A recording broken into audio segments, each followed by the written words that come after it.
ciencias de la Tierra, ¿ya? Entonces, en la unidad anterior vimos principalmente, hicimos un barrido histórico de lo que son eh, los modelos de universo y cómo surgen y cómo van evolucionando, cómo se va construyendo el conocimiento científico acerca de el origen y evolución del universo, ¿sí? Entonces, eh, hicimos ese trabajo y actualmente tenemos que seguir en esta historia de cómo surge toda la naturaleza que conocemos, que percibimos, y en ese esfuerzo eh, vamos a comenzar un poco a analizar qué es lo que sabemos sobre nuestro planeta Tierra, ¿ya? Entonces, eh, una primera idea, ¿sí? Eh, que yo he tratado un poco de desarrollar con ustedes es que todo, absolutamente todo lo que nos rodea está relacionado con la idea de flujo, ¿cierto? E intercambio de materia y energía, ¿sí? Todo, absolutamente todo lo que nos rodea está relacionado con, esta, con este flujo y intercambio de materia y energía. El universo es un fenómeno asociado a la energía y al flujo de materia y energía, y este proceso lleva, eh, nos lleva a entender fenómenos como los ciclos, ¿sí? Hay fenómenos que son cíclicos, hay fenómenos también que son en un continuo, como la expansión del universo, ¿ya? Y en este flujo e intercambio de materia y energía que va eh, en desarrollo, muchas veces hay estructuras que dejan de existir, por así decirlo. No significa que desaparezcan, sino que se transforman. Hay estructuras que se transforman en nuevas estructuras. Hay estructuras que se combinan, hay estructuras que se descomponen, hay estructuras que se componen, ¿ya? Entonces, van surgiendo ideas que son interesantes desde el punto de vista de la física y son interesantes también desde el punto de vista de la química, ¿ya?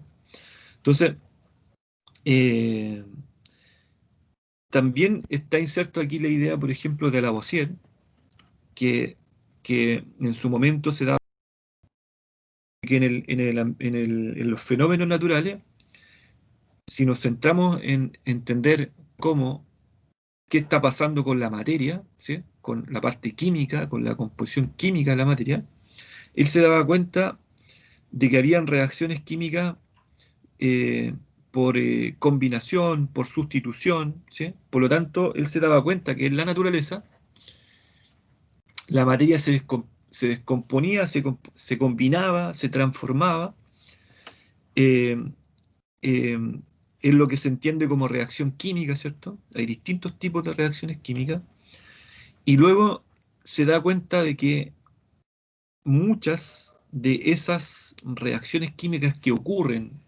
en la naturaleza se pueden simular y se pueden desarrollar en ensayos experimentales. O sea, se pueden desarrollar en laboratorio.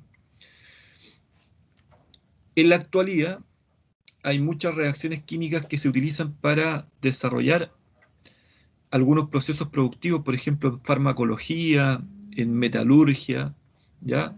Y en distintas áreas, en la creación de nuevos materiales, por ejemplo, nuevos polímeros, nuevas aleaciones metálicas, ¿ya? Hay la química, esa idea de Lavoisier, de que el ser humano puede ir desarrollando conocimiento y control de cómo se compone y descompone la materia, y cómo se combina y cómo se reestructura la materia, eso ha generado un impacto súper fuerte en los procesos bioquímicos, los procesos físico-químicos en la actualidad, y sobre todo en los procesos eh, eh, productivos, ¿cierto? Sobre todo en las innovaciones científicas. Entonces, ese ejemplo que yo les estoy dando a nivel micro, de lo que se puede hacer en el laboratorio, por ejemplo, creando un nuevo medicamento, eh, también ocurre a gran escala. Y a gran escala tal vez nosotros no podemos tener ese mismo control que tenemos con los fenómenos micro en laboratorio, pero sí podemos entender lo que ocurre a gran escala. Entonces, con esta idea científica, finalmente el ser humano comprendiendo los cambios del universo y también ha ido comprendiendo a un nivel a lo mejor más, que sigue siendo macro, pero que es un fenómeno pequeño si consideramos el fenómeno dentro del universo, que es la formación de la Tierra, ¿ya? Nuestro planeta. Entonces, la unidad que vamos a observar hoy tiene que ver con qué es lo que sabemos sobre la formación, el origen y formación de nuestro planeta. Eh, Vamos a alfabetizar en aquellas ideas que están en el currículum de enseñanza básica, eh, son no fáciles, pero son posibles de argumentar, ¿sí? Porque ustedes tienen que entender que esta transposición didáctica de lo que es la geología a la enseñanza básica no es una transposición didáctica tan simple, pero sí hay ideas que niños y niñas en etapa escolar, entre los 6 años y los 12 años, pueden llegar a comprender si hacemos un trabajo sistemático y vamos mostrando algunas evidencias acerca de cómo es la Tierra, cómo es su composición química, cómo es su, eh, su flujo de materia y energía desde el punto de vista físico, ¿ya? ¿Qué pasa con la Tierra desde el punto de vista físico?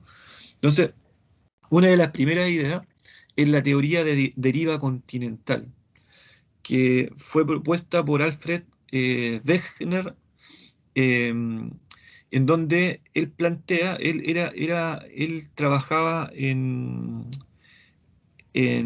temas relacionados con el clima, ¿sí? Geografía y clima, ¿ya? Eh, pero se dio cuenta desde el punto de vista geológico, que era otra disciplina, pero que le aportaba su mirada, se dio cuenta desde el punto de vista geológico de que habían evidencias en común en los distintos continentes que lo llevaron a pensar de que en esta idea de evolución, lo llevaron a pensar de que en algún momento la corteza terrestre estuvo unida y se separó, ¿sí? Entonces, la deriva continental explica esa idea de origen, pero luego aporta evidencias para sustentar esa idea de origen, para sustentar la idea de que en el pasado fuimos una sola corteza, un solo continente, por así decirlo, ¿ya? Entonces, una sola masa de tierra y una sola masa de agua, ¿cierto? Eh, una idea que probablemente en su momento a las personas que compartieron el contexto histórico con Alfred, probablemente tuvo un impacto donde había mucha eh, negación a esa idea, tal vez, ¿sí? Como, por ejemplo, costó en su momento entender eh, que nosotros no éramos el centro de este sistema solar o centro del universo. Bueno, esta idea también costó entenderla, ¿sí? Entender de que en su momento éramos un continente combinado, eh, sin presencia del ser humano, por ejemplo, fueron elementos que tuvo que refutar con evidencias que tenía en la época desde el punto de vista climático, desde el punto de vista geográfico, y, y entraron ahí otras evidencias que las vamos a ir nombrando durante esta clase. Entonces, este supercontinente que él denominó Pangea estaría rodeado de un solo océano, Pantalasa, que un solo océano que en el fondo comprende todos los mares que conocemos en la actualidad, y Pangea también comprende todos los continentes que conocemos en la actualidad.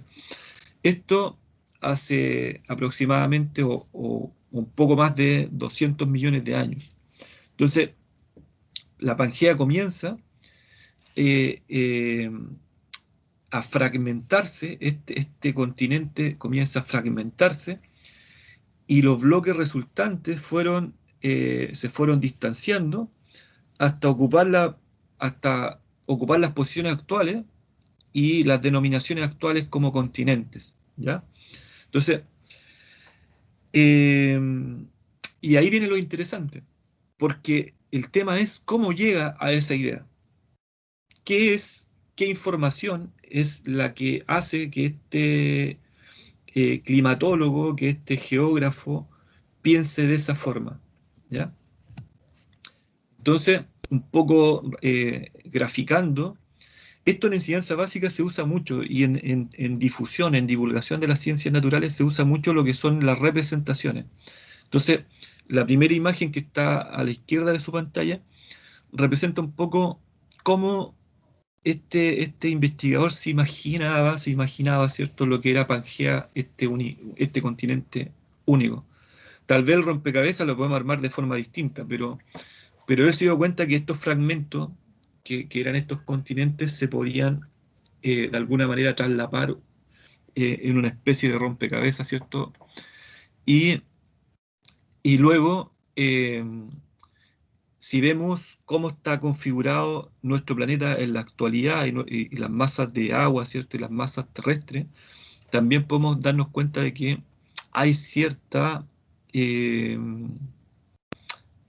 solamente a nivel de representación, hay bastantes elementos que le aportan credibilidad a la hipótesis, ¿ya? Porque finalmente esto parte como una hipótesis, como cualquier otro estudio, ¿ya? Entonces, vamos a ver un primer video en donde se explica, ¿cierto?, lo que es la deriva continental a grosso modo, ¿ya? Para poder seguir dialogando acerca de esta hipótesis que tuvo este investigador acerca de cómo ha ido evolucionando nuestro planeta, ¿sí? Y cómo lo podemos explicar en la actualidad. Entonces ustedes saben que tengo que salir para ingresar a YouTube y darle audio. ¿Acaso los socavones están conectados con el exquisito postre chileno Manjarate? Descúbrelo aquí.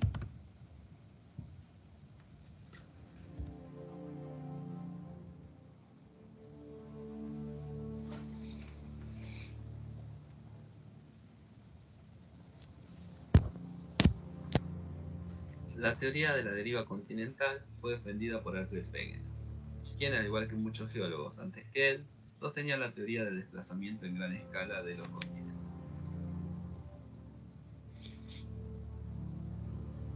A pesar de ser meteorólogo y no geólogo, fue el primero en reunir una amplia variedad de evidencias para demostrar su idea.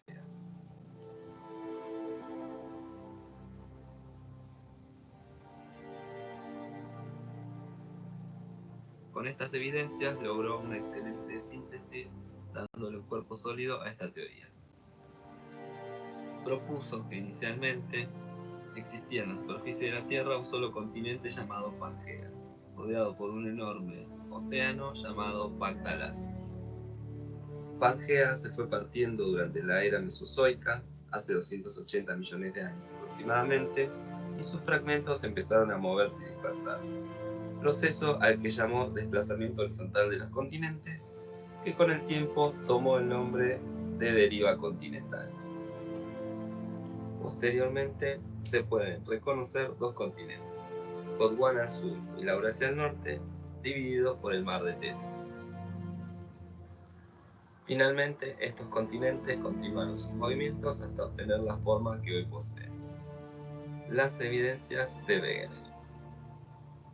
Evidencias de tipo climática que indican que ocurrió una glaciación en Sudamérica, África, Australia e India peninsular hace 360 millones de años. Evidencia paleontológica a través del estudio de diversos fósiles que le permitió observar la dispersión de algunas especies que se encuentran tanto en América del Sur como África, teniendo como obstáculo el océano.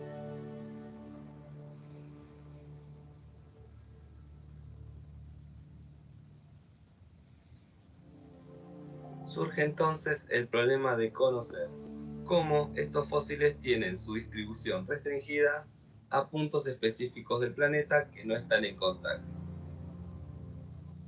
Antes de Wegener, la teoría que buscaba resolver este problema fue la de los puentes intercontinentales, una masa de tierra que unía Europa con América del Norte y otra que unía América del Sur con África, masas de tierra que posteriormente se habrían hundido. Pero tras el análisis de la composición de los fondos oceánicos, esta teoría se descartó, ya que no hay rastros de tierra que hayan estado emergidas. Si bien esta teoría posee pequeños errores en los detalles, fue el primer paso para nuevas investigaciones y permitió el posterior descubrimiento de las placas tectónicas a partir de lo que podemos entender mejor, los terremotos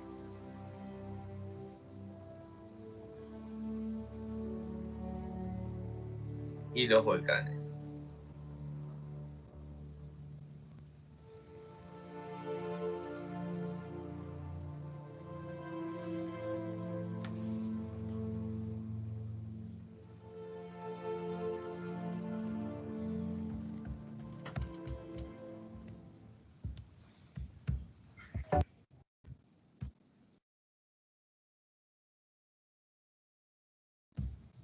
Bueno, acabamos de ver un video muy similar a los que ustedes han ido construyendo para otras temáticas, ¿cierto? Un video, un corto o una microclase en donde uno puede eh, sintetizar la información científica y darle un formato más ameno. Entonces, hay una, o más que ameno, un formato más amplio, dirigido a todas las personas. Entonces, hay eh, una idea interesante dentro del video que tiene que ver con cuáles fueron las evidencias que tuvo Alfred Wegener para poder levantar su teoría de deriva continental, lo que actualmente conocemos como deriva continental. Entonces, no sé si alguno de ustedes me puede comentar, por ejemplo, qué entiende por evidencia o por estas evidencias que dan cuenta de que existió realmente un solo continente y que luego se fue fragmentando hasta alcanzar la forma, ¿cierto?, continental que conocemos hoy en nuestro planeta. ¿Cuáles fueron, cómo son estas evidencias? ¿Cómo las entienden ustedes?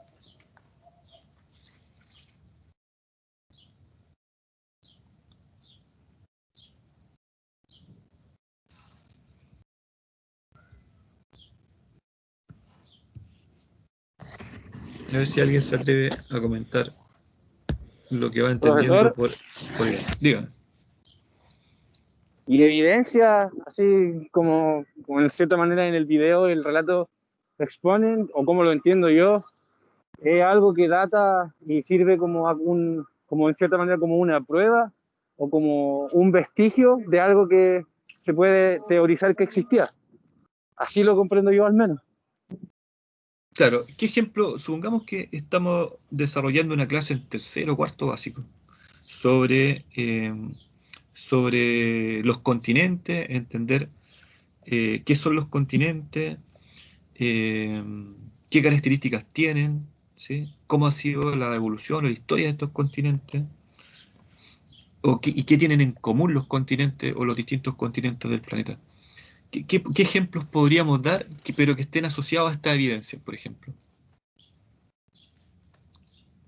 Y quizás podría ser con relación a la flora autóctona o la fauna autóctona de cada terreno en específico y las coincidencias que en cierta manera existen, ya sea comparando el continente europeo, por ejemplo, con el continente americano. Se ha encontrado en algunos bosques algunas especies que tienen relación y que no debería tenerlas, siendo que son terrenos que siempre han estado separados. Claro, que desde alguna perspectiva podrían plantearse como terrenos totalmente distantes, o sea, territorios totalmente distantes. Muy bien. En el fondo, por ejemplo, desde el punto de vista de la vegetación, ¿sí? hay vestigios de que, por ejemplo, en los bosques templados chilenos o los bosques esclerófilos chilenos, ¿sí? Tienen coincidencia, por ejemplo, con algunos bosques africanos, con algunos bosques oceánicos, de Oceanía, ¿ya? Entonces, hay especies similares y hay vestigios de que han habido climas similares, ¿ya? Eh, y de hecho, dentro de la teoría de Pangea también fueron continentes que estaban que compartían ciertos espacios desde el punto de vista climático. Por eso, la teoría de este autor, de Alfred Wegener, fue ganando tanta credibilidad por el tipo de evidencia, ¿ya? Entonces, la primera evidencia que era acerca de los climas.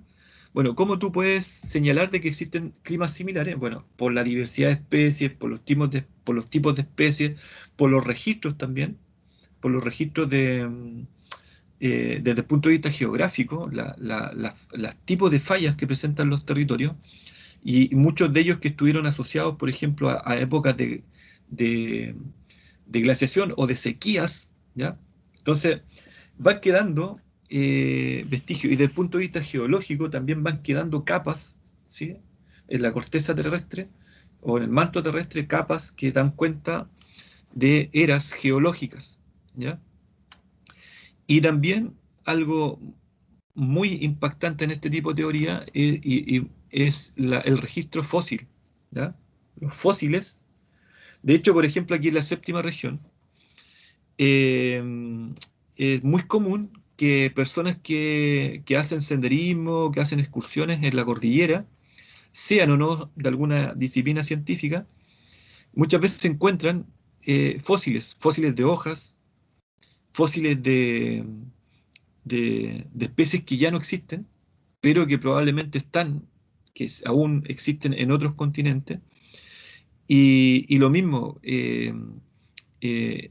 fósiles, ¿cierto?, de animales, de distintos tipos de animales que se han fosilizado con el paso del tiempo y que dan cuenta de que tenemos un pasado común, ¿ya? Y eso es súper interesante. Eso es súper interesante cuando tú empiezas a contrastar esa evidencia desde el punto de vista paleontológico, desde el punto de vista climático, ¿ya? Desde el punto de vista actual, de comparaciones que se hace sobre la vegetación actual y sobre los climas actuales, ¿ya? Hay bastante información interesante. Entonces, y luego tenemos todo el registro paleontológico, todo el registro fósil, que da cuenta, por ejemplo, de distintas eras que han ocurrido en nuestro planeta, que han ido generando cambios drásticos o claros dentro de una línea de tiempo, ¿sí? En donde podemos clasificar ciertos hitos, ¿ya? Entonces acá, por ejemplo, la idea no es que nos aprendamos esto de memoria, pero sí que entendamos la idea de evolución, por ejemplo. Y este cuadro que está en pantalla ayuda un poco a entender esta idea de evolución de las especies, pero también la evolución del planeta. Por ejemplo, en el periodo precámbrico, hace cerca de 600 años, millones de años, ¿cierto? Atrás, se registra em, particularmente lo que son los primeros vestigios de vida, las primeras células procariontes, los primeros organismos unicelulares, y que más tarde se transformaron en organismos fotosintetizadores, ¿sí? Em, pluricelulares, ¿sí? Y poco a poco comienza a generar también este vestigio de células consumidoras, ¿cierto? Como las células que conocemos actualmente como eucariontes, ¿sí? Y que más tarde, ¿cierto?, dentro de este mismo periodo se van registrando evidencia de organismos multicelulares, ¿ya? Con los dos tipos de células, procariontes y eucariontes, ¿ya? Y luego viene un periodo mucho más extenso que el Paleozoico, donde se comienza a observar cómo evolucionan estos organismos unicelulares y multicelulares, ¿cierto? Y dan paso a la gran biodiversidad de especies que conocemos, ¿cierto?, ya en la actualidad. la época más actual, ¿sí? Donde hay más que actual, las épocas donde tenemos mayor registro fósil es el Mesozoico y Cenozoico, ¿sí? ¿Y qué tipo de registro existe? Registro de algunos dinosaurios, ciertos pequeños mamíferos, plantas coníferas, ¿sí? Se han encontrado muchas, pero muchos registros fósiles de plantas. Al principio, eh, a las personas que se dedicaban a la paleontología, una de las cosas que más le motivaba era encontrar registros de, de especies animales, ¿ya? Y principalmente también la búsqueda un poco de la evolución del hombre, de nuestra especie. Entonces, pero poco a poco se fueron dando cuenta de que había registro fósil de pequeños mamíferos, de pequeñas estructuras de las plantas, que también habían fósiles de ese tipo y que se podían clasificar y que se podían utilizar técnicas químicas, ¿cierto? Para eh, categorizarlas dentro de una data, dentro de una línea de tiempo, ¿ya? Entonces, comienza a diversificarse la cantidad de mamíferos, ¿cierto? Y de animales en general, o podríamos llamarlo así como comienza a masificarse la avifauna y lo que es la evolución también de la parte de vegetación de, o de los distintos reinos, ¿cierto? Empieza a completar esta clasificación de especies y nos damos cuenta que ya en el Jurásico, Cretácico, la diversidad de especies eh, que hemos registrado desde el punto de vista de la evolución de la Tierra o desde el punto de vista del registro fósil, eh, están ahí, ¿cierto? En estos dos periodos. ¿Y qué pasa con el registro fósil? Que desde el punto de vista químico también podemos ir generando las datas. Y por eso hay una... Si uno lee con detalle y uno empieza a analizar con detalle esta evolución de la vida en el planeta, nos podemos dar cuenta de que en los últimos 40 años ha habido un crecimiento exponencial de información, mayor, o sea, el apoyo también de la tecnología para generar estos registros y estas datas con mayor precisión física, química, ¿cierto? Son los que nos han ayudado a entender los periodos antes de la era mesozoica, ¿ya? La era paleozoica y precámbrico surge, no sé, debe tener cerca de 50 años, donde se empieza a completar la información y se empieza a precisar mejor este registro. Eh, y donde más información tenemos es en la última era, el Cenozoico, donde se describe muy bien qué ocurrió en las épocas de glaciación, ¿cierto? ¿Qué ocurre con el incremento del número de especies, con las características climáticas que tenemos actualmente en el planeta? ¿Y qué ocurre con la aparición del ser humano? ¿Cómo el planeta ha ido evolucionando, ¿cierto? Junto con la evolución del ser humano como especie, ¿ya? Y esto es súper interesante porque en la actualidad parece ser que esta especie que surge, que somos nosotros, ha generado eh, estragos planetarios tan drásticos como estos fenómenos naturales, por ejemplo, que generan cambios, por ejemplo, épocas de calor, ¿cierto? Épocas de sequía, inundaciones, glaciaciones, ¿ya?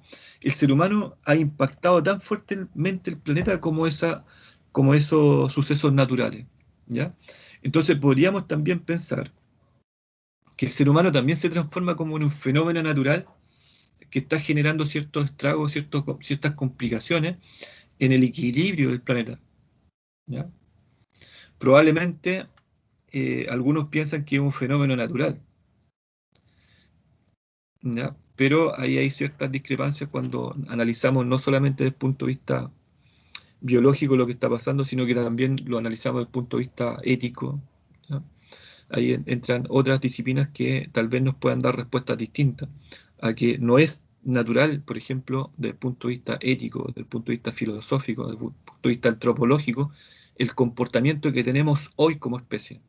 Este comportamiento que genera cambios drásticos en el planeta, que genera distintos tipos de polución a nivel micro, a nivel personal, a nivel domiciliario y a nivel comunitario, que están generando graves daños a los distintos hábitats, a los distintos ecosistemas en los cuales compartimos con otras especies. Entonces, ahí hay una idea de evolución que luego se puede graficar de manera distinta cuando aparece la especie humana, ¿ya? Entonces yo creo que hay cosas entretenidas que dentro del análisis que podemos dar o los vuelcos que le podemos dar a este cuadro en el último periodo, ¿sí? Cuando aparecemos nosotros. Entonces, hay eh, hay autores que proponen distintas formas para analizar estas eras y los periodos dentro de cada era, ¿ya? Hay autores que explican, por ejemplo, cuáles son las evidencias que existen y que se pueden analizar para comprender cada era y cada periodo, ¿cierto?, de evolución de este planeta y de la vida en este planeta, ¿cierto?, a través del registro fósil. Entonces, en la enseñanza básica, una de las ideas más, o una de las representaciones más claras para nuestros escolares, es entender, por ejemplo, estos cambios en los continentes, o este cambio en este gran continente, que de alguna manera te ayuda a comprender lo que tenemos hoy, como continentes, como placas tectónicas, y a entender por qué ocurre, por qué se mueve el planeta, por qué cambia, por qué se reestructura, ¿sí? Por qué está en constante movimiento. Y insisto, la idea de flujo e intercambio de materia y energía, uno la puede explicar a nivel micro y a nivel macro, como en este contenido. A nivel micro, al interior de la célula, por ejemplo, si observamos los niveles de organización, ¿sí?, de los seres vivos, nos vamos a dar cuenta que hay un nivel atómico o molecular donde hay flujo e intercambio de materia y energía. ¿Cómo se componen y descomponen los diferentes compuestos químicos que están presentes al interior de un ser vivo? Bueno, a través de reacciones, y estas reacciones ocurren porque hay un flujo de energía y un flujo de materia y energía. Lo mismo pasa en la célula, como una estructura macro, como un sistema macro, y luego pasa lo mismo en los tejidos, órganos, sistemas y en el organismo vivo. Y el organismo vivo puede ser una planta, puede ser un animal, ¿sí?, o una especie en particular, que se puede también describir desde el punto de vista del flujo de interacción de materia y energía.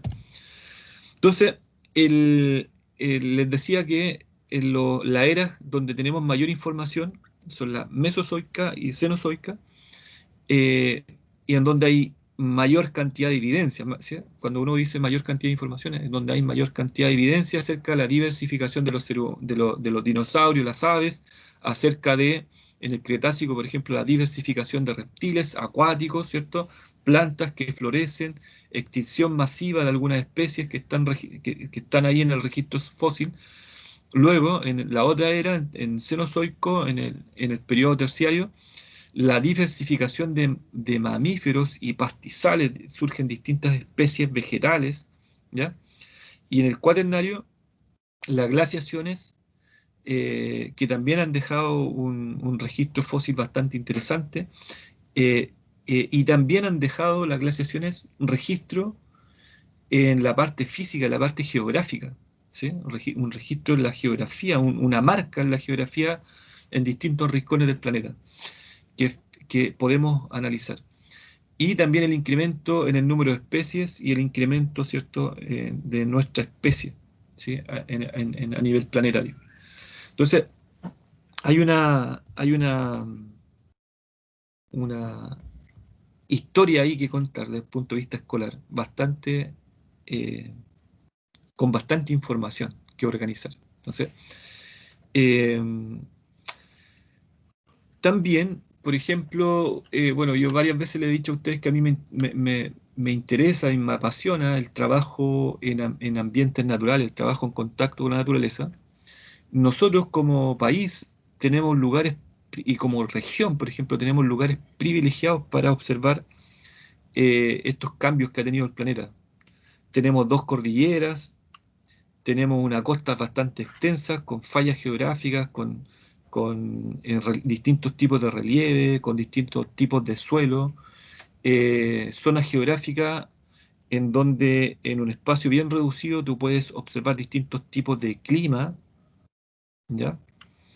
Por ejemplo, acá en la comuna de Chanco está una reserva forestal que es bastante pequeñita, que se llama la Reserva Forestal Los Ruiles, que en la parte baja, en la ladera del cerro, la ladera sur del cerro, tiene especies que son características del bosque templado, ¿sí? Y húmedo, ¿ya? Tiene bastantes notofagus, ¿ya?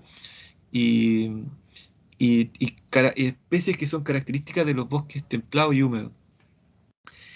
Y en la parte alta, si uno da vuelta al cerro y a la parte superior del cerro, donde está esta reserva, y en la parte posterior, en la cara poniente y en la cara norte, principalmente especies de esclerófilos, de bosque esclerófilo, ¿ya?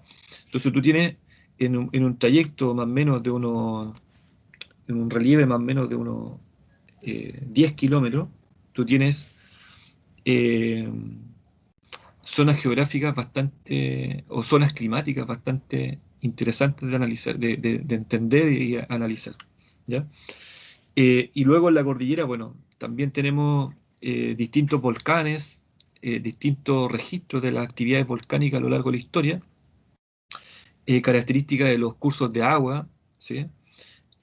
Rocas, distintos tipos de rocas que se pueden analizar desde el punto de vista geológico y bastante registro fósil, ¿sí? En Chile ha habido en los últimos años bastante crecimiento de lo que es la geología y la paleontología como disciplinas, ¿ya? Entonces, también tenemos que sentirnos orgullosos un poco de los avances científicos que tenemos en las distintas universidades y los distintos centros de investigación del país. Entonces, hay otro contenido en la enseñanza básica que de alguna manera se explica como la estructura del planeta, explicar la estructura o cómo se estructura nuestro planeta. Entonces, principalmente se explica que eh, nuestro planeta tiene tres grandes áreas, ¿cierto? Internas y que representan un poco la composición química interna o la composición química externa del planeta y también algunos fenómenos físicos relacionados con esta estructura del planeta, ¿ya? Entonces, la primera, la interna, se explica como el núcleo, una esfera rica en hierro con un radio de 3.486 kilómetros de radio, ¿sí? Y principalmente está en un proceso de fusión. Entonces, por ejemplo, cuando tú le explicas los estados de la materia, uno puede utilizar también como ejemplo cómo se manifiestan los estados de la materia en la estructura terrestre, ¿sí? Entonces, esta esfera que está en un estado, podríamos señalar como líquido, ¿ya? A alta temperatura, es como el núcleo de energía que tiene el planeta, ¿ya? Eh, y este núcleo genera, ¿cierto?, en su exterior una capa densa de roca sólida o semisólida, rica en sílice, que se extiende hacia una profundidad de 290 kilómetros, ¿sí? Desde la corteza terrestre. Entonces, hay hay un manto en donde ya la composición química comienza a diversificarse, la composición química del planeta, como el suelo, ¿cierto? Comienza a diversificarse. Y además está en un proceso de cambio de estado distinto, que es la solidificación, ¿ya? En el núcleo, el proceso de cambio de estado es la fusión, y en el manto, el proceso de cambio de estado es la solidificación. ¿Por qué? Porque baja la temperatura. A medida que nos alejamos del núcleo, baja la temperatura. Y la corteza ya es sólida, es una capa externa delgada con un grosor de 5 kilómetros, por ejemplo, las cordilleras oceánicas, y 70 kilómetros los cinturones montañosos como el Himalaya, perdón, y los Andes, acá en Sudamérica.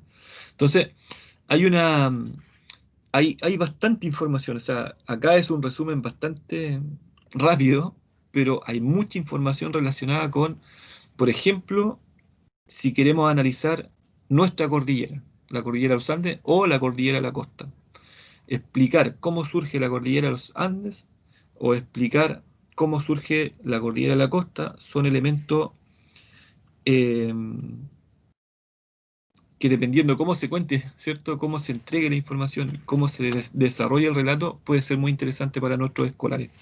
Y lo mismo, si tú asocias a eso los diferentes climas, la diversidad de la especie, las características geológicas, los tipos de suelo, si lo asocias, por ejemplo, a actividades productivas que se están desarrollando en diferentes partes de la geografía chilena, eh, y si lo suma, y se suma a ello de manera mucho más fuerte la idea de conservación, de por qué tenemos que cuidar estos espacios y por qué tenemos que entender que la naturaleza de nuestro planeta es limitada, ¿sí? Que los procesos geológicos son mucho más lentos que los procesos extractivistas que estamos desarrollando en nuestro planeta. Esa idea, yo creo que en la enseñanza básica, si lo logramos desarrollar, entender, comprender, son ideas que mm, nos pueden traer un futuro mucho más próspero como país, ¿ya? Y como especie. ¿Qué nos dice esta gráfica que está ahí en pantalla sobre el comportamiento de las temperaturas a través de las diferentes capas, ¿cierto?, de este planeta? Entonces, si miran la gráfica, en el eje X, ¿cierto?, se observa la temperatura, ¿sí?, cómo hacia la derecha aumenta la temperatura, y en el eje Y, ¿cierto?, la profundidad, ¿sí?, la distancia desde la corteza hacia el núcleo. Entonces, uno puede observar que a medida que si partimos el análisis del punto cero que está arriba en la parte alta del eje, que es la corteza, uno puede observar que la corteza, la litosfera, ¿cierto?, son elementos que están a la temperatura donde se registra vida, ¿cierto? Son las temperaturas que nosotros podemos registrar dentro de las distintas zonas del planeta, a nivel de corteza, a nivel exterior, ¿ya? Pero a medida que nos acercamos al núcleo, las temperaturas van en aumento, ¿ya? Entonces, uno podría inferir que dependiendo, ¿cierto?, la extensión del manto y de la corteza, uno podría inferir que hay, fíjense que en la parte del manto superior y la corteza, uno puede llegar a temperaturas cercanas a los 1000 grados Celsius, ¿ya? Es interesante ese dato, muy interesante ese dato, porque eso explica, por ejemplo, un tipo de energía, pensando un poco en la unidad que vimos el semestre pasado, de tipo de energía y transformación de energía, que hay un tipo de energía que ha sido poco explorado, sobre todo en nuestro país, que es la geotermia, ¿sí? La geotermia. Nosotros tenemos un potencial enorme en geotermia y como energía renovable, como energía alternativa, y no lo hemos hecho. Y hay varias zonas del país que tienen un potencial geotérmico muy alto, incluso si lo pensamos a nivel domiciliario, que es donde generaríamos tal vez menos impacto, ¿ya?, que hacerlo a nivel de grandes empresas productoras de energía. ¿Por qué? Porque en el fondo, no sé si les expliqué el semestre pasado, que eh, cuando tú excavas un pozo, ¿sí?, en esta zona, por ejemplo, en la zona central o en esta zona que es como la depresión intermedia, tú excavas un pozo, vas a encontrar agua, ¿cierto? Y agua a distintas profundidades. Acá en San Javier, por ejemplo, tú encuentras agua entre los 3 a los 10 metros de profundidad. En Talca lo mismo, tenemos unas capas freáticas muy cercanas a la superficie. Hay otros lugares que a lo mejor vamos a encontrar a los 20 metros, a los 30 metros, napas subterráneas. Pero cuando tú llegas a la napa subterránea, el agua, que nosotros, por ejemplo, cuando la sacamos en el verano, el agua del pozo, uno siente que el agua viene fría, pero en realidad no está tan fría. El agua está entre 8, 10 grados, 12 grados, 14 grados en verano, ¿ya? Entonces, esta agua que supongamos que fluctúa entre 8 a 12 grados. Si tú la haces circular en invierno, sobre todo los días de muy baja temperatura, la haces circular por radiadores por ejemplo, radiadores de piso, radiadores de muro, tú logras estabilizar la temperatura interna de una casa entre 8 a 12 grados, siendo que afuera, en algunas partes, puede estar incluso bajo cero, ¿ya? Hay zonas muy frías del país que puede estar, aquí en la zona central, incluso en invierno, varios días bajo cero o temperaturas cercanas a cero. ¿Qué es lo que pasa? Que cuando tú quieres estabilizar la temperatura interna de una vivienda, usas menos energía para subir la temperatura en una casa que tiene un sistema geotérmico, por ejemplo, que en una casa que no lo tiene, ¿ya?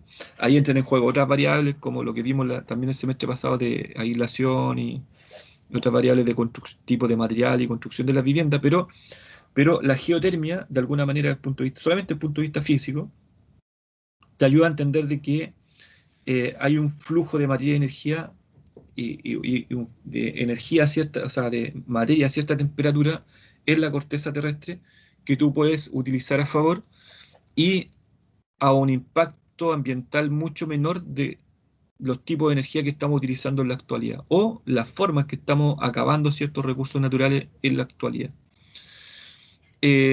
Otro elemento interesante que está a la derecha tiene que ver con la tectónica de placas, que sin hacer mucha memoria, anoche tuvimos un movimiento telúrico con epicentro, si no me equivoco, cerca de la zona de ustedes. ¿Dónde fue el epicentro? En Bichuquén, si no me equivoco, ¿no?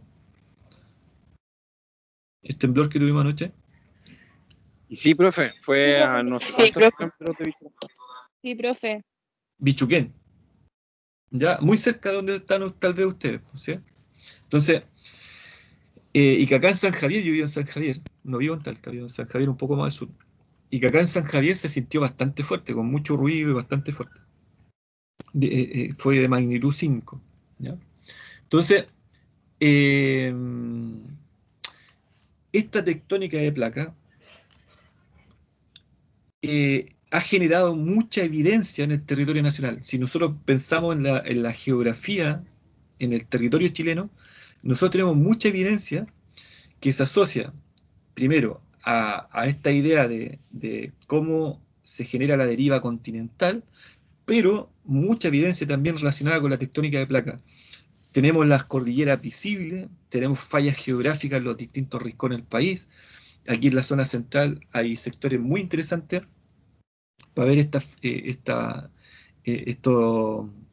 características geográficas que han ido siendo modificadas a lo largo del tiempo por el movimiento que implica, ¿cierto?, la existencia de estas placas tectónicas.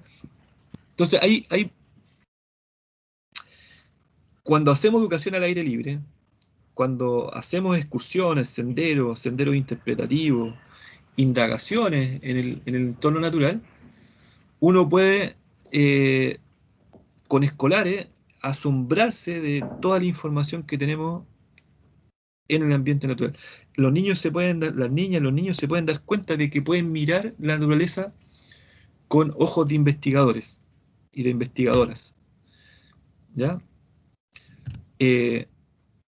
Hay muchísima información. Por ejemplo, en la zona donde viven ustedes, en el parque del Radal Siete Tazas hacia adentro, hay muchísima información acerca de lo que ha ido generando no solo el volcanismo, sino que también el movimiento de placas tectónicas, de placas tectónicas, ¿ya? Hay mucha información. Entonces, por ejemplo, si uno lo ve en una gráfica, uno puede observar que están distintas zonas. Por ejemplo, la imagen de abajo es mucho más clara, la imagen pequeñita que está abajo, que en el fondo indica cómo las distintas zonas de la Tierra, ¿cierto? Estas distintas placas de la Tierra se van combinando en este flujo de materia y energía constante, cómo se van moviendo, cómo se van desplazando, ¿ya?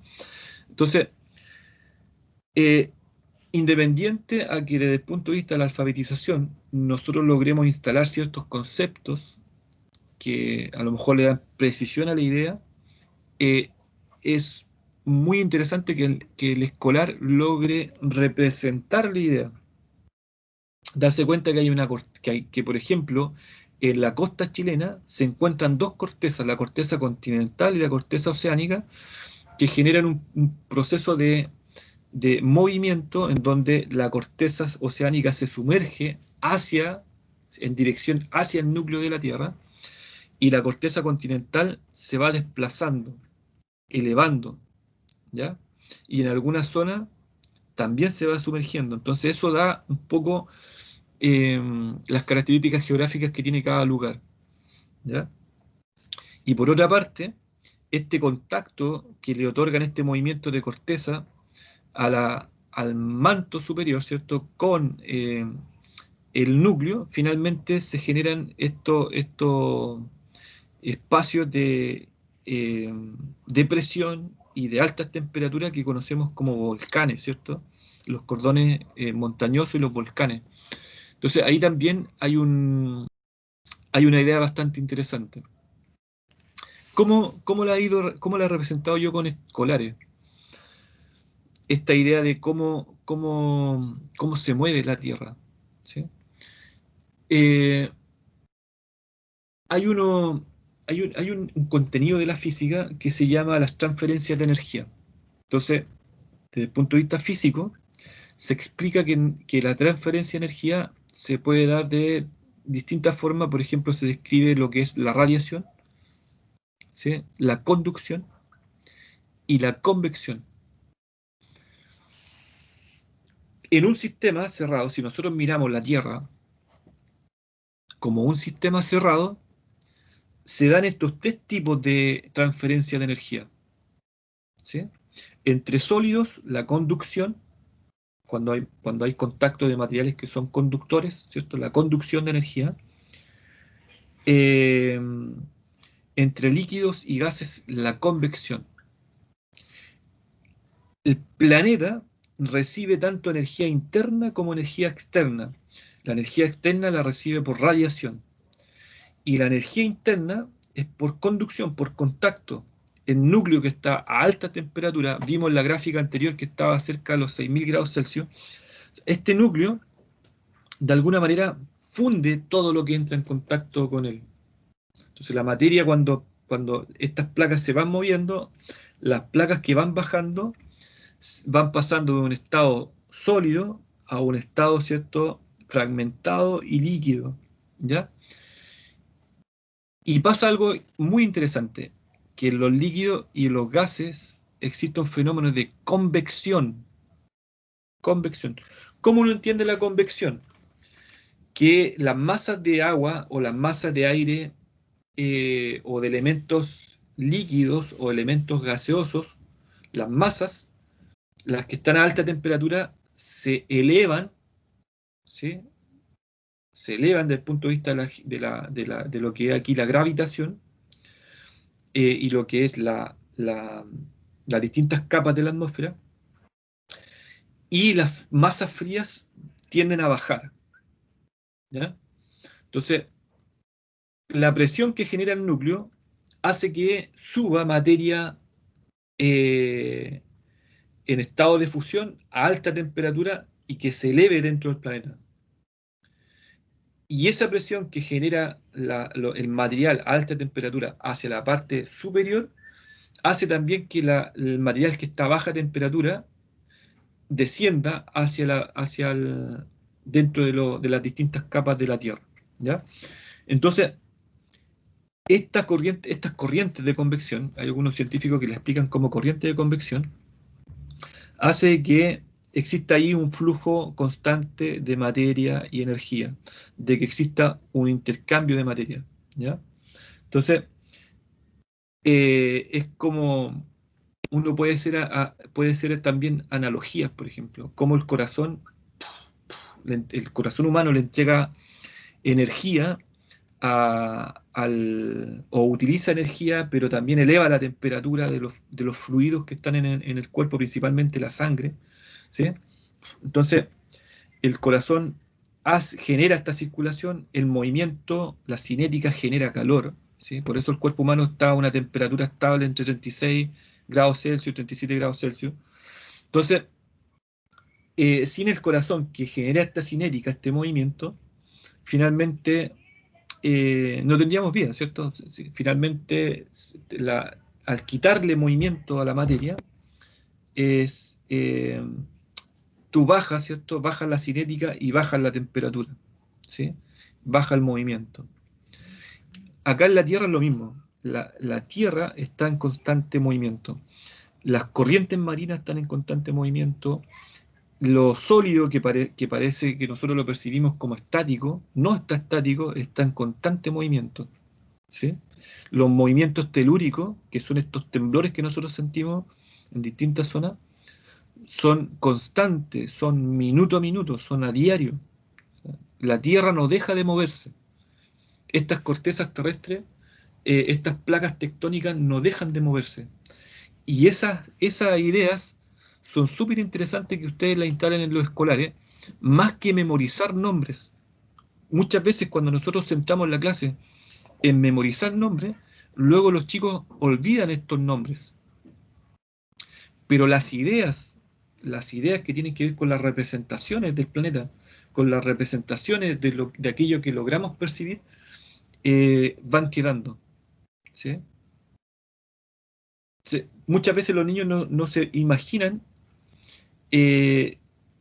cómo se generan los temblores, los terremotos, ¿ya? Si tú no logras instalar la representación de cómo hay dos placas que están en contacto, una que está bajando hacia el núcleo y que se funde y luego sube, y otra que está en la parte superior, ¿cierto?, haciendo contacto con esta placa que está en movimiento. En el estricto rigor, la placa que está generando la presión es la placa oceánica que está generando la presión sobre la corteza continental, ¿ya? Y la está moviendo, y la placa oceánica se está desplazando hacia el centro.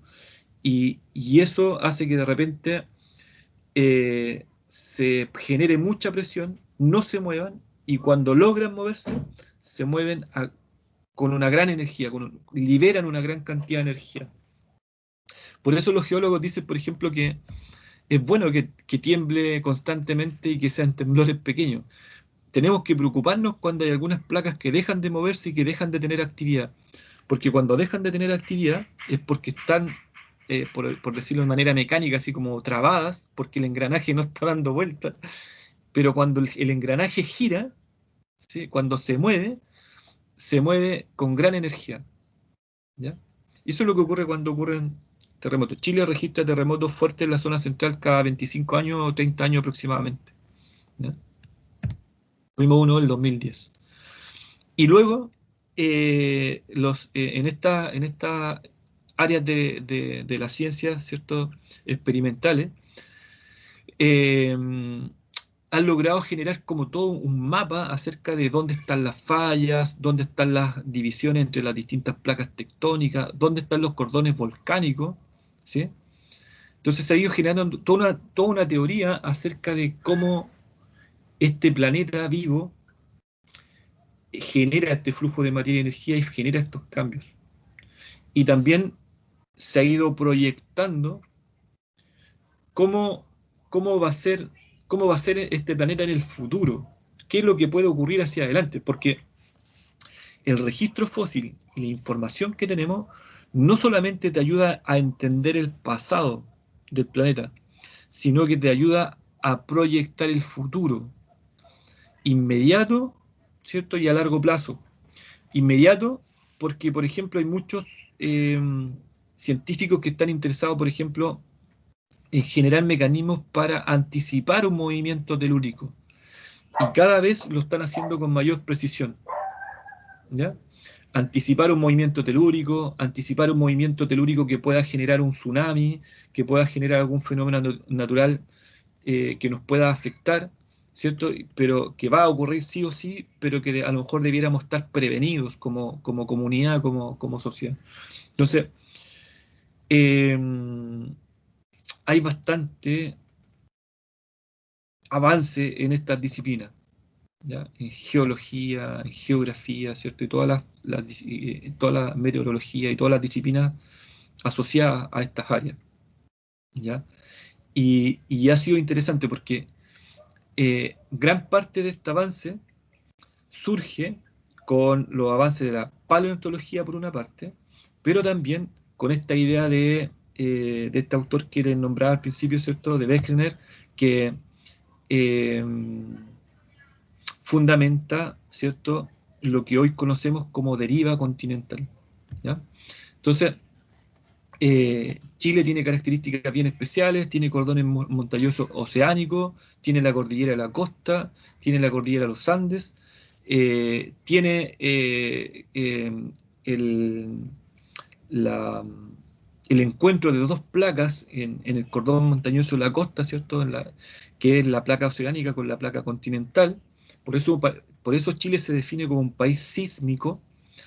Tenemos un cordón montañoso que también tiene fallas y que también tiene bastante actividad sísmica, ¿ya? Eh, y eso hace que nuestra zona sea bastante interesante desde el punto de vista geológico, ¿ya? Hace algunos años atrás tuve la posibilidad de ir con alumnos eh, a visitar el Parque Nacional Conguillío. En el Parque Nacional Conguillío hay una zona que se llama el Salto del Truful. Y uno puede ver en el cerro del frente un corte transversal en el suelo que te muestra las distintas el registro de las distintas erupciones que se han generado en el lugar y la composición química de esas erupciones, principalmente del volcán Yaima. Eh, y eso genera una visión súper importante de cómo esa composición química que en algún momento estuvo en la corteza, que estuvo en el suelo, fue generando cambios en la evolución de la vida en este planeta, ¿ya? Entonces, las disciplinas se conectan. Aquí surge otro elemento interesante. Nosotros tenemos que tratar de entender de que la enseñanza de las ciencias naturales en las primeras edades tiene que ser muy interdisciplinar. El valor multidisciplinar o el trabajo multidisciplinar, perdón, le agrega valor a la comprensión de los fenómenos naturales en las primeras edades, ¿ya? Bueno, esto ya lo vimos. Se me ha ido acabando el tiempo, así que tengo aquí al lado mi teléfono que me va dando el tiempo. Voy a dejar esta presentación hasta acá. Vamos a retomar en una próxima clase algunos elementos, pero quiero explicarles algo. Necesito asignarles un taller, ¿sí? Para evaluar esta unidad. No lo quiero hacer con control. Ya tomé la decisión de hacer algo mucho más práctico, donde ustedes puedan exigirse en la lectura y en presentar el contenido del curso a sus compañeros y al profesor. Entonces, mira, la propuesta para evaluar esta unidad va a ser un taller.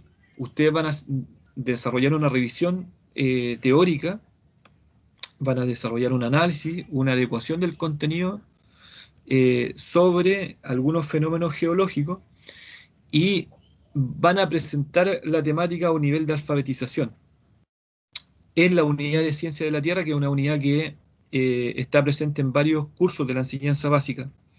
Entonces, en estricto rigor, vamos a hacer en equipo una introducción a la geología física y también a algunos elementos geográficos. Entonces, en la etapa 1, hoy, ustedes me van a enviar un correo para yo poder distribuir los temas por los equipos. Los temas van a estar asociados a elementos de esta historia, esta entretenida historia, ¿cierto? De lo que es la Pangea, ¿cierto? Hasta llegar a la teoría de deriva continental, explicar la deriva continental, luego explicar lo que son las distintas fallas terrestres, las placas tectónicas, y vamos a llegar más o menos hasta el nivel de volcanismo, el efecto, ¿cierto? O los conocimientos que tenemos, sobre todo en el plano territorial, plano chileno, acerca de la actividad volcánica, ¿ya? Entonces vamos a ver un poco sismología también como un elemento transversal, como ciencia, tecnología y sociedad, y vamos a observar cómo podemos explicar la geografía de Chile con estos conocimientos de geología física, ¿ya? Entonces, cada grupo va a tener un tema muy específico que explicar, y lo vamos a hacer no a través de videos, sino que a través de una presentación, ¿sí? A través de una presentación. Entonces, yo les voy a enviar a cada equipo, hoy día ustedes tienen que enviar la inscripción de su equipo de 4 a 6 integrantes a mi correo, y yo les voy a enviar de vuelta, como respuesta, el tema, el formato del trabajo y la rúbrica que vamos a tener, ¿ya? La próxima clase, que va a ser el miércoles 11, porque recuerden que la próxima semana tenemos un receso, voy a explicar a primera hora la rúbrica, cuando la primera hora que nos podamos encontrar, ¿cierto? Que alrededor de las 11 de la mañana, voy a explicar la rúbrica, y luego vamos a comenzar una acción tutorial, que ustedes ya han tenido 2 experiencias de acción tutorial conmigo, y lo vamos a hacer entre el miércoles 11 y el viernes 13 de noviembre. Vamos a desarrollar acción tutorial con los equipos, una acción tutorial por equipo de 20 minutos, y luego el día 18 comienzan las presentaciones. Va a depender un poco de la cantidad de equipos que logremos distribuir. Yo creo que van a ser 2 sesiones de presentación, el día miércoles 18 y el día miércoles 25. Y ahí cerramos esta segunda unidad y pasamos a la unidad de suelo y laboratorio natural, ¿ya? El 25 de noviembre. Entonces, vamos por partes. La primera parte es que hoy ustedes me envíen la inscripción de los equipos, yo les envío el tema, ¿sí? A desarrollar con la lectura, ¿sí? Muy importante que desarrollen esta lectura antes de la acción tutorial, y luego, como idea, ustedes tienen que entender de que van a desarrollar en la presentación una disertación en donde van a presentar su tema en 15 minutos, ¿ya? Por equipo. 15 minutos por equipo. Entonces, yo eso se lo voy a entregar en el formato. Todos los lineamientos en el formato, y los equipos, como vamos a usar la misma lógica de los trabajos anteriores, cada equipo tiene un representante. Esa persona me puede escribir y dar a conocer, por ejemplo, cuáles son las dudas que van surgiendo en el equipo antes de la tutoría. Y en la tutoría podemos resolver cualquier duda que tengan sobre cómo presentar la unidad que les tocó o el contenido que les tocó.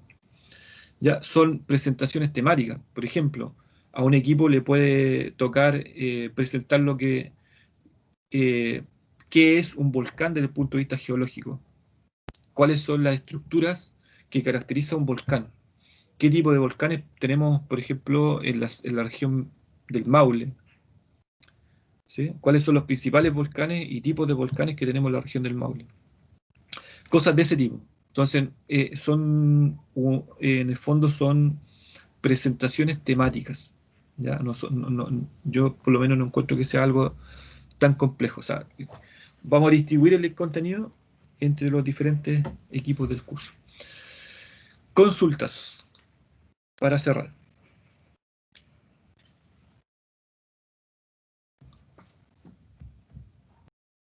Profe, ¿es solo una presentación o informe también? Porque ahí dice entrega, informe y presentación. Ah, el informe, sí. El formato tiene un formato para el informe y un formato para la presentación. ¿Ya? El informe finalmente es una síntesis de la unidad con una transposición didáctica. O sea, ustedes tienen que asociar el contenido a alguna unidad de la enseñanza básica. Todos los contenidos que vamos a ver tienen cercanía con contenidos de enseñanza básica. ¿Ya? O sea, por ejemplo, acá volcanismo, hay una unidad en la enseñanza básica donde se incorpora la temática de volcanismo. Lo mismo pasa con las placas tectónicas, lo mismo pasa con las fallas geográficas, lo mismo pasa, por ejemplo, con el contenido de deriva continental, con el contenido Pangea, ¿cierto? Hay unidades de la enseñanza básica que incorporan estos contenidos. ¿Cuál es el ejercicio? Revisar la matriz curricular. ¿Ya? Revisar la matriz curricular desde primero básico a octavo básico. Y se van a dar cuenta de que el contenido que le toque a cada equipo tiene relación con alguna unidad de la enseñanza básica en algún curso de la enseñanza básica. Y ese ejercicio lo vamos a ir haciendo en la medida que vayan leyendo y en la medida que vayan entendiendo el formato y principalmente cuando tengamos el día de tutoría. ¿Ya?